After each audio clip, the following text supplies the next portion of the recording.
ఈ రోజున మానవునికి భయమే తినేస్తుంది. భయానికి గల కారణం ఏంటో చెప్పనా?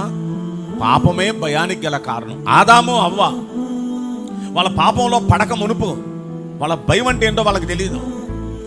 ఏ రోజైతే పాపంలో పడ్డారో, ఇక పాపంలో పడిన తర్వాత వాళ్ళలో ఒక భయం ఏర్పడింది. వాళ్ళు వెళ్ళి చెట్లు చాటను దాక్కుంటున్నారు.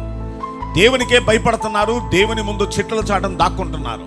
దాక్కుంటుంటే ఇప్పుడు వచ్చి దేవాది దేవుడు, ఆదామా ఎక్కడయ్యా నువ్వు, ఎక్కడా?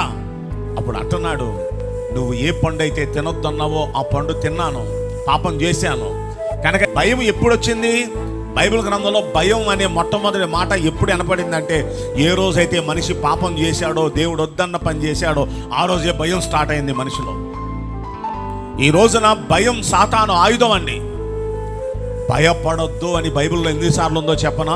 366 సార్లు భయపడొద్దు అనే మాట రాసుంది. మనం రోజు బైబిల్ చదివే అలవాటు ఉంటే రోజుకొకసారైనా దేవుడు మనకు చెప్తున్నాడు, భయపడొద్దు, భయపడొద్దు, భయపడొద్దు. దేనికి భయపడొద్దండి?